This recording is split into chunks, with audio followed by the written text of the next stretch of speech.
cause it's a war on the hood. The Democrats and Republicans, both up to no good. They both got in bed with the multinationales. They sending us to prison instead of sending us to college. The janitor's mop can't clean the situation when the dictator of our nation is called a corporation. Swear to God, my mama never supported Obama. I'm a Chicago riot starter like a Haymarket martyr. I'd rather focus on the streets, organizing the tribes.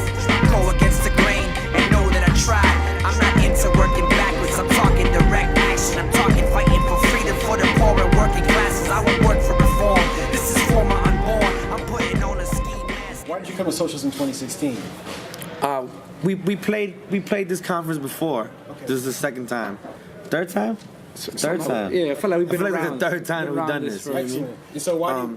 Keep going. I mean, I'll keep it 100. You know what I'm saying? My mom, she's built with, you know what I'm saying, with the ISO before, and you know, we grew up with the ideas of socialism at the crib. You know, growing up as young people, we were second generation, I would say. You know what I'm saying?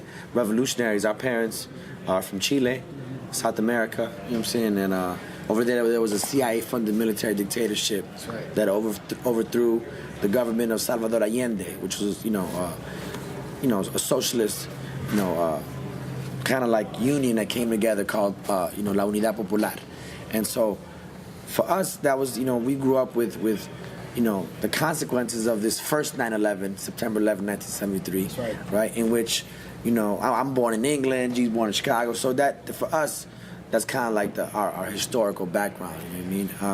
And obviously now that we're adults, we put it in our own context. We grew up, in Chicago, been in the South Bronx for the last 12 years. And so for us it's important because, we think that, especially in times like now where there's elections and there's, a lot of conversation going on, a lot of politics. You know what I'm saying? A lot of theater as well, but people are having conversations that are important. You know what I'm saying? So for us, we figured we'd come down, be back home in Chicago, and rock out for the people that have been thinking and building. Now it's time to celebrate and build unity. Excellent. Yeah. My parents were part of a revolutionary organization called the MIR, which was El Movimiento de Izquierda Revolucionaria. That means Revolutionary Leftist Movement. You know what I mean? They were a bit to the left of the actual Unidad Popular, you know what I mean? I think that, that's a bit of our background as far as like politically why that goes. And I think that they also had a very international view of revolution. And I think that's been a huge impact for us growing up, and we grew up under the table of political meetings surrounded by Palestinians, folks fighting against apartheid in South Africa, Puerto Rican independent movement here in Chicago was mad powerful, around labor, unions and all that. So we definitely, I think our political lens is shaped, through coming up in that type of environment. What made you want to create in the first place? What inspired you to create? I think that the music we make is in the lineage of, centuries of music of resistance too. You know what I mean? Everywhere, everything from hip hop, to Nueva Canción, the folk protest music that came from Latin America, that we would sample those records and turn them into hip hop songs. And so for us, that the idea of kind of following that lineage, you know what I mean, of giants that stood before us, Victor Jara or Public Enemy or even the Dead Prez, you know what I mean? And so the work that we feel is hip-hop as a culture has always been about organizing, you know what I'm saying? Back in the day in the 70s when it started with park jams, it was young people getting together like, yo, you doing this, you bringing this, boom, boom, boom, we set up the party, everybody's building together in public spaces. And that idea of organizing is inherent in everything that we do, you know what I mean? It ain't, today we think of organizing like this job thing, working at a nonprofit or I'm a, this and this organizer. The most basic form of organization is on your block and your family in terms of how you get things done. And hip hop when it began was about that. And so that essence is still alive, you feel me? That's amazing. I love that too, because like you said, I think it's stuck up in this nonprofit era. A lot of negatives, a lot of positives with that. Like you said, we get caught up in the business.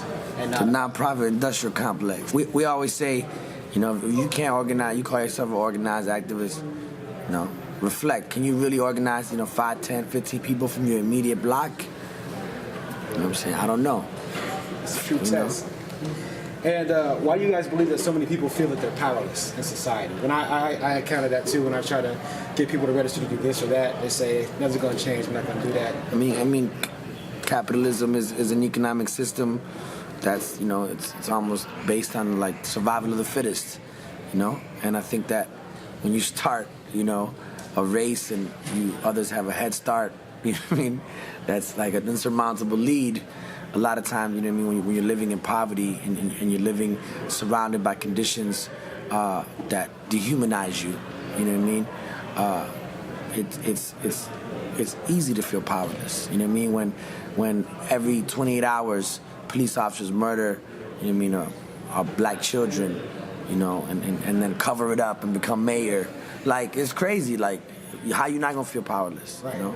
So I think that, but at the same time, I would counter that and tell you that there's a lot of power in the hood. And I think at times, like, we don't recognize that power. You know what I mean? Or actually, we do recognize it, but the so-called movement, you know what I'm saying, is stuck in the idea that they're going to come and power the hood. Right, you was talking about... There's already power, you know what I mean? You said the difficulty of, like, you said, trying to get folks to sign on to something, to rally. I think also for a lot of people, the reality is that there's a lot of defeats, you know, for revolutionary movements in this country. Just the hard fist of of COINTELPRO and incarceration of, you know, entire generation of leadership is real. And what's come after that is the crack era and the era of, you know, mass media and what we live in today. It's a process. That's why to us, like we tell you, if you can organize a few people on your block, that's a victory. Mm-hmm. You know what I mean? Absolutely. And I feel like I listened to Mos Def, and he said, whatever's happening with us is happening with hip-hop. So if the people are smoked out, then hip-hop's going to be smoked out. Right. And so... And that's real. Right now, our young people, you know, hip-hop is talking about Xannies and pills and craziness, and our young people are doing it. They on lean. Right. You know what I mean? They on, you know what I mean, drugs that are the equivalent of heroin. Mm-hmm. You know what I'm saying? That's going on in the hood. Right. Everywhere. It's happening on my block. You know what I'm saying? And so I think a lot of times the movement, you know, in its fear of almost sounding like Republicans, they don't address real stuff going on. You know what I'm saying? And so it's like, how do we build revolution, but at the same time, you know what I mean, understand that the only way that's going to happen is if you hit the contradictions head on. And to do that, it's got to come from within. You know what I mean? Like the idea that a messiah, an organizing messiah is going to come to the block, it's not going to happen. First of all, they too nervous. You know what I mean? Yeah. Two, they ain't answering your door knock. They're not going. We don't got nothing to say to you. If you know what I mean, don't come to my door. Yeah. You know. But at the same time, I think that it's also a wake up call that if for those that do have, you know, the power to organize from within, it needs to happen. It needs to start getting popping now. And as far as like putting messages in music, which is what you guys do, why do you think not enough artists, mainstream artists, want to put messages in their music? Is it the gatekeepers, or is it just... It's not profitable. You're not going to do songs against capitalism and make mad capital, you know? I mean, it's been done. Public Enemy rocks stadiums, yeah, you know? But I think that they also said the historical precedent that they were like, all right, let's let's rap about crack. But that's what's being funded. You know what I'm saying? But I do think, though, at the same time that we are seeing, for example, James Brown didn't just do I'm Black and I'm Proud because he woke up and he was black and he was proud. There was a historical movement, you know what I mean, that set the stage for a song like that to happen. The same way there's a historical movement, whether it's been victorious or not, that has set the stage for Beyonce to do a Formation or whatever, you know, Jesse Williams would talk about, you know what I mean, revolution on the stage. You know what I'm saying? So, but that doesn't happen without a Ferguson. That doesn't happen without a Baltimore. You know what I mean? And that the reality, that's the leadership. You know, we can talk about Black Lives Matter and hashtag the movements all day, but at the end of the day, Ferguson and Baltimore, you know what lit the match and set it off? You know what I'm saying? That was 14 and 24-year-old kids in the hood with dreadlocks and gold teeth and tattoos. You know what I mean? Yeah. What really is white America's and white supremacy's biggest nightmare. You know what I'm saying? Right. Now, have there been people from the community that are, you know what I'm saying, now the faces of that energy? Absolutely. You know what I'm saying?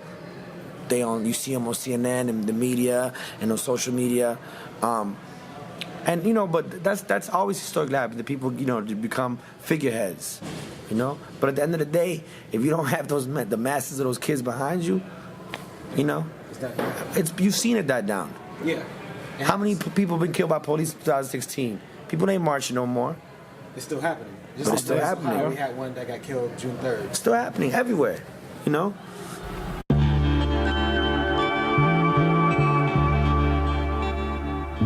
Simple Simon, simply think a simple thing is just to act. Once the fire gets ignited, does it all become ash? If the tires keep burning on the halves, the banks keep holding all the cash, does it mean we gotta take from the halves? I think I won't have. I'm sick of this class, sick of this mass. I just did the math, the numbers don't add. I got support from dad, who taught me as a lad. The chemicals can mix and explode in your hand. So I'm in the lab, G1's gone mad.